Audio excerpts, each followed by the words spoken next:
سلامتنا يبصحكم زي خبركم تخاتلتنا نزعل زبلنا يوم حابريتات حزنا لكم مسينا لنا فلما جن شانلنا شير لايك سبسكرايب بمقبار حابيركم ناخدكونن حساباتكم كتكافلونان بتحتنا نلابم بيرو سلام ጸጥታን ትግራይ ነቱ በአቶ ጌታቸው ረዳ ዝቀረበ ፈተና ቅጥለት ተገይሩለይ ዝብል ክሲ ምላሽ ሂቦም ጀነራል ታደሰ ወረደ ፕሬዝዳንት ግዚያው ምምሕዳር ትግራይ ብምዃን ተሸይሙም ምዕራብ ትግራይ በ10ታት አሻሓት ዝቁጸሩ ዕጡቋት ምድላዋቶም አሐይሎም ይቅጽሉ ከም ዘለው ተገሊጾም እዚኦም እንጋሎትን አለውና ሕጂ ድማ ናብ ዝርዝሮም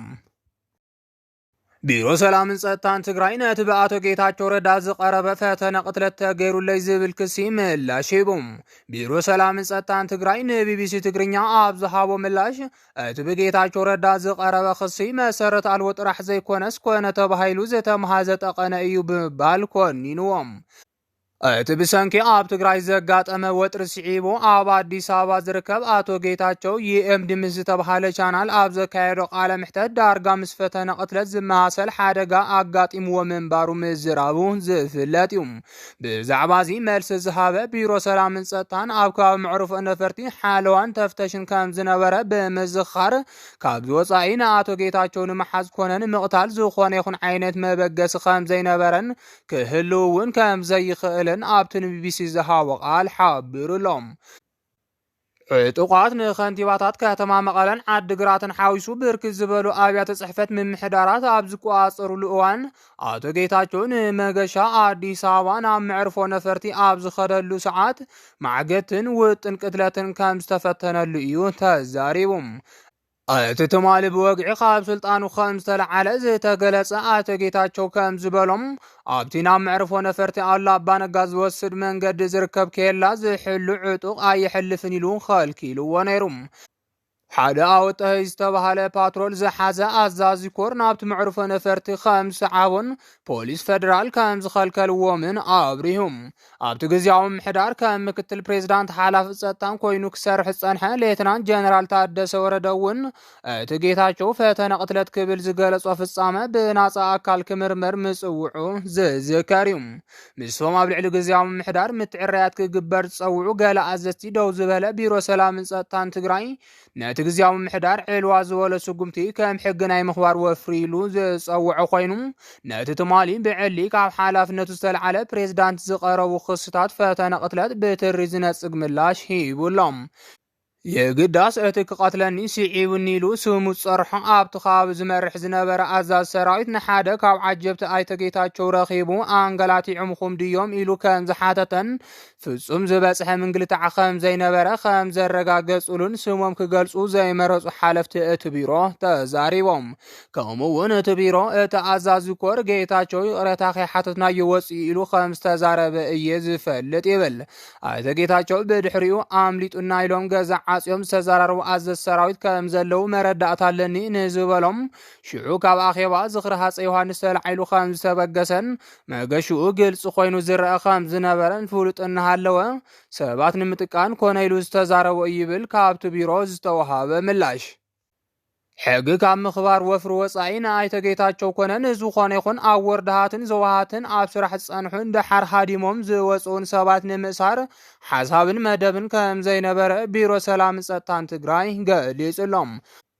እንተኾነ እቲ ሓለፍቲ ግዚያዊ ምሕዳር እናውፅአን ማሕተም እናሓደገን ብዶክተር ደብረጽዮን ገብረ ሚካኤል ንዝምራሕ ክንፊ ህወሓት ዝኾኑ ሓለፍቲ ዘረክብ ዝነበረ ዕጡቕ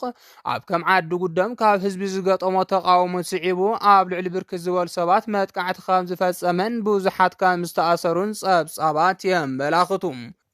ኣይተ ጌታቸው ብተወሳኺ ኣብ ታሕሳስ 27 ኣብ በዓል ጥምቀት ካልእ ፈተና ቅጥለት ተወጢኑ ከም ዝነበረ እውን ገሊጹ እዩ ካብ አዲስ አበባ ዝወፀ ሓደ በዓል ሃፍቲ ምስ ሓደ ኣባል ጸጥታ ቪአይፒ ናይ ምቕታል ፈተናታት ከም ዝነበረን ከም ዝፈሸለን እውን ሓቢሩ እቲ ገበን ግብረ ሽበራ እዩ ኣብ ፌደራል ይኽረአ ዝግባእ እንተኾነ ዕብይ ዝበሉ ሰባት እውን ዝተሳተፍሉ ስለ ዝኾነ ብዝብል ካብ መንግስቲ ፌደራል ውክልና ሓቲትና እቲ ምጽራይ ኣብ ትግራይ ክኸውን ገይርና ነርና ገበርና ይብል እቲ ቢሮ ብዛዕባ ዝኽሲ ብዝምልከት ድማ እቲ በዓል ሃፍቲ ኣብ ከተማታት ኣዲስ ኣበባን መቐለን ትካላት ይውንን ተጋዳላይ ድማ ንሰበ ስልጣን ክዕጅብ ብሓለዋ ዝተመደበ ይብል ኣቶ ጌታቸው ንኽልቲኦም ክቐትሉን ይሓስቡ ነይሮም ብምባል ከም ዘእሰሮም ቢሮ ሰላምን ጸጥታን ይገልጽ ነቲ ቅትለት ዝወጠንዎ ሰለስተ ላዕለዎት መሪሕነት ሕወሓት ከም ዝኾኑ ብምሕባር ነቲ ተግባር ቅትለት ድማ በቲ በዓል ሃፍትን እቲ ኣብ ሓለዋ ዝተመደበ ሓላዊ ቪአይፒ ክፍጽምዎ ከም ዘዋለድዎ ኣይተ ጌታቸው ከም ዝኸሰሰም ካብ ቢሮ ሰላምን ጸጥታን ዝተረኸበ ሓበሬታ የረድም ኮይኑ ግና እቶም ተጠርጠርቲ ፈተነ ቅትለት ከም ዘይፈጸሙ እኳ ደኣ ይሓስቡ ነይሮም ተባሂሎም ስለ ዝተኣሰሩ ቤት ፍርዲ ነቲ መሰረት ዘይተረኸቦ ክሲ ብምንጻግ ብውሓስ ክወፁ ከም ዝገበረ ይገልጽ ኣይተ ጌታቸው ረዳ ጉዳይቶም ተጠርጠርቲ ብደረጃ ፌደራል ክረአ ከም ዝተሃቀነ በዚ ድማ እቲ በዓል ሃብቲ ኣዲስ ኣበባ በፂሑ ናብ ስድርኡ ክብገስን ክብል ፖሊስ ተቐቢሉ ኣብ ቀይዲ ከም ዘእተወ እቲ ቢሮ ይገልጽ ይኹን እምበር ቤት ፍርዲ ፌደራል እውን ብተመሳሳሊ ብውሓስ ክወፅእ ገይሩ እዩ ብምባል እቲ በዓል ሃፍቲ ካብ ማንም ላዕሊ ምስቶም ሰበስልጣናት ግዝያዊ ምሕዳር ጥቡቕ ቅርበትን ዕርክነትን ከም ዝነበሮ ሓበሬታ ኣለን ይብል ኣቶ ጌታቸው ረዳ ኣብቲ ብሰንበት ዝሃቦ ቃለ ምሕተት ፕሬዝዳንት ዓጊትካ ጥራሕ ዘይኮነስ ፊዚካሊ ኢሊሚኔት ናይ ምግባር ድሌት ከም ዘሎ ምፍላጥ እዩ ዘደንግጸካ እዚ ኣብ ትግራይ ክፍጠር ኢሉ ሓሲብ ኣይፈልጥን እውን ኢሎም ምዕራብ ትግራይ ብዓሰርተታት ኣሽሓት ዝቁጸሩ ዕጡቋት ምድላዋቶም ኣሕይሎም ይቕጽሉ ከም ዘለዉ ተገሊጹ ሉዓላዊ ግዛት ትግራይ ዝኾነ ምዕራብ ትግራይ መንግስት ፌደራል ኢትዮጵያ ብዝሕግዝዎም መሻርክቱ ብልጽግና ክልል ኣምሓራ ብዘይሕጋዊ መንገዲ ኣመሓድሮም እዩ ዘሎም ምዕራብ ትግራይ እቲ ኣብ ውሽጢ መሪሕነት ሕወሓት ዝማዕበለ ቅልውላው ብምጥቃም ሕዚ እውን ከይተመለሰ ንክቕጽል ቀንዲ ምኽንያት ተገይሩ እዩ ዝግለጽ መሪሕነት ትግራይ ካብ ረብሓታት ህዝቢ ትግራይ ብላዕሊ ኣብ ንሕንሕ ስልጣን ተጸሚዱ ንባዕሉ ኣብ ምጥፍፋእ በፂሑ ይርከብ ቅድሚ ሕዚ ሕወሓት ኣብ ክልተ ተመቒሉ ሕዚ ድማ ካሊእ ቅልውላው ተፈጢሩ እናተባህለ ዝርከብ ኮይኑ ፖለቲካዊ ዓቕሚ ምድርዳር ትግራይ ኣዳኺሞም ሚልዮናት ካብ መረበቶም ዝተፈናቐሉ ከባቢታት ትግራይ ድማ መጻወቲ እቶም ወረርቲ ሓይልታት ይኮይኑ ዘሎም መራሕቲ ሕወሓት ንስልጣኖምን ጉጅለ ኣውረውሖምን እንትጣፍኡ ብመሰረት ስምምዕነት ፕሪቶርያ ናብ ንቡር ክምልሶም ሓላፍነት ዘለዎ መንግስቲ ፌደራል ድማ በእቶም ደገፍቱን መሻርክቱን ዝኾኑ ገበቲ ሓይልታት ኣምሓራ ብልጽግና ብናቱ ሙሉእ ሓገዝ ነተን ከባቢታት ወሪሮም ክቕጽሉ ዝገብር ዘሎ ኮይኑ ካብ ግዜ ናብ ግዜ ማዕልያ ዘይብሎም ዕጡቓት እናሰልጠነ ይርከብ ክሳብ ሕጂ ድማ 150,000 ዝኾኑ ዕጡቓት የተከዜ ዘብል ዝብል ሽም ይዳለዉ ከም ዘለውን እዚ ድማ እቲ ከባቢ ቀጻሊ ስጋት ኮይኑ ክቕጽል ዝዓለመ ምዃኑ እዩ ተዓዘብቲ ዝገልጹ እዚ ሓላፍነት ዝጎደሎ ምጥንኻር ብኣሽሓት ዝቁጸሩ ወረርቲ ዕጡቓት ኣምሓራ ነቲ ብዘይሕጋዊ መንገዲ ካብ ትግራይ ዝወረርዎ መሬት ትግራይ ናይ ልምዓትን ሰላምን ምዃኑ ተሪፉም ናይ ጥፋት ቀጠና ኮይኑ ክቕጽል እዩ ዝግበር ዘሎም ኣብ ሶምን ኣብ ምዕራብ ትግራይ ከተማ ማይካድራ ኣብ ዝነበረ ምረቓ ወረርቲ ዕጡቓት ኣምሓራ ተረኺቡ መልእኽቲ ዘሕለፈ ናይቲ ዞባ ዘይሕጋዊ ኣመሓዳሪ እቶም ወረርቲ ዝኾኑ እሸቱ ደምለው ዝተባሃለ ኣባል ማእኸላይ ኮሚቴ ብልጽግናን ኣብ ምዕራብ ትግራይ ድማ ብገበን ጄኖሳይድ ዝኽሰስ ኮይኑ እቶም ብሽም ዘብዒ ተከዘ ዝምረቑ ዘለው ዕጡቓት ምስ ሰራዊት ምክልኻል ኢትዮጵያ ተሓቢርና ብምስራሕ ሕቶ መንነትና ክነጽንዕን ሓደጋታት ሰላምን ጸጥታን ንምክልኻል ንሰርሕ ኣለና ኣጠናኺርና ድማ ክንቅጽለሉ ኢና ክብል ተዛሪቦም